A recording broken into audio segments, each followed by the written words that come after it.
கண்ணூருக்கு வந்து தேர்தல் பிரச்சாரத்துக்கு ராகுல் காந்தி பிரியங்கா காந்தி வந்திருக்காங்க. தமிழகத்துக்கு எப்போ தேர்தல் பிரச்சாரத்துக்கு வரப்போறாங்க? பாண்டிச்சேரியிலையும் கேரளத்திலையும் தேர்தல் வந்து 9ஆம் தேதி. அதனால முதல்ல அங்கே போகிறார். அதுக்கப்புறம் தமிழகத்துக்கும் வருவார். வேட்பாளர்கள் பட்டியல் வந்து இழுபறியில வந்து தாமதம் ஒன்று, அதாவது காங்கிரஸ் வேட்பாளர் பட்டியல் ஒரு காங்கிரஸ் கட்சி தொண்டர்களும் தலைவர்கள் மத்தியில் ஒரு கொந்தளிப்பு ஏற்பட்டுள்ளன. அது உண்மைதான். ஆனால் என்னை பொறுத்த வரைக்கும், அதாவது இந்த அதிருப்தி, யாருக்கு சீட்டு கொடுத்தாங்க யாருக்கு சீட்டு கொடுக்கலன்ற அது பிரச்சனையே கிடையாது. பிரச்சனை என்னன்னா 25-30 சீட்டு மட்டும் காங்கிரஸுக்கு இருந்துச்சுன்னா, இது வந்து கடந்த ஒரு 20 ஆண்டு காலமாக இதே தான் நடக்குது. இப்போ யார் அதிருப்தி தெரிவிக்கிறாங்களோ இவங்களே தான் 10 வருஷத்துக்கு முன்னாடியும் யாருக்கு சீட்டு கொடுத்தாங்க யாருக்கு சீட்டு கொடுக்கல அப்படின்ற ஒரு அதிருப்தி இருந்தது. இதே கதை தான் 10 வருஷமாக நடந்துட்டு இருக்கு. ஸோ அதனால இதுக்கு வந்து சொல்யூஷன் என்ன? சொல்யூஷன் வந்து யாருக்கு சீட்டு கொடுக்கணும் யாருக்கு சீட்டு கொடுக்கக்கூடாதுன்றது கிடையாது. சீட்டுகளை எப்படி அதிகமாக்கணும் காங்கிரஸுக்கு. இதே 25-30 சீட்டு அப்படின்னா இது காங்கிரஸ் ஒரு மிகப்பெரிய பேரியக்கம். ஸோ காங்கிரஸுக்கு தேவையான மரியாதையும் அதுக்கு தேவையான சீட்டுகளும் வேண்டும். அது இல்லை.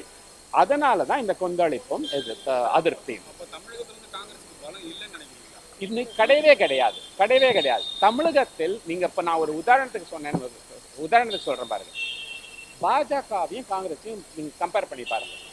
தமிழகத்துல, தமிழ்நாட்டில் மதசார்பற்ற அரசியல் தான் மக்கள் விரும்புறாங்க. இந்தியாவிலேயே மதசார்பற்ற அரசியல், செக்யூலர் பாலிடிக்ஸ் யார் கொண்டு வந்தாங்க? யார் அதுக்கு சாம்பியன்?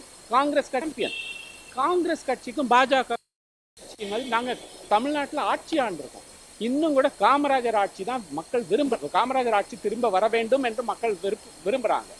இந்த சூழ்நிலையில் காங்கிரஸோட மதிப்பு மிக அதிகம் தமிழ்நாட்டில்.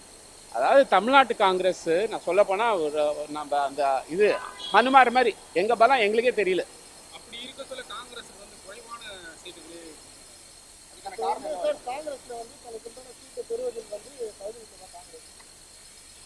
அதாவது தவறிவிட்டதானா நாங்கள் முயற்சி எடுத்தோம். ஒரு பக்கம் ஒரு சின்ன தோசையை கொடுத்துட்டு எல்லாரும் பங்கேற்றுக்கங்க அப்படின்னாங்க. இன்னொரு பக்கம் ஒரு கல்யாண விருந்து வச்சு நீங்கள் வாங்க அப்படின்னு கூப்பிட்டு இருந்தாங்க. ஆனால் ஒரு தலைமை, காங்கிரஸ் கட்சி தலைமை பல காரணங்கள்னால, நாங்கள் வந்து காங்கிரஸ் கட்சி ஒரு தேசிய கட்சி, வெறும் தமிழ்நாட்டில் மட்டும் இல்லை, பல காரணங்களுக்காக இந்த ஒரு 28 சீட்டுக்கு ஒத்துட்டு இருக்கோம்.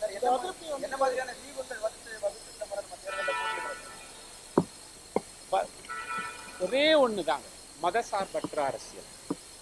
தமிழ்நாட்டில் எப்பவும் பாஜகவுக்கு இடம் கொடுக்கவே கூடாது, இடம் இல்லை.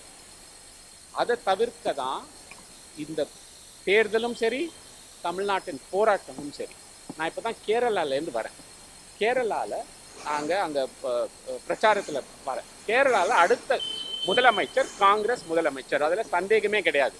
அது ஏன் அதே தான் அங்கேயும் பிரதமர் வராரு. இன்னைக்கு அமித்ஷா போறாரு கேரளத்திலையும் இதே தான்.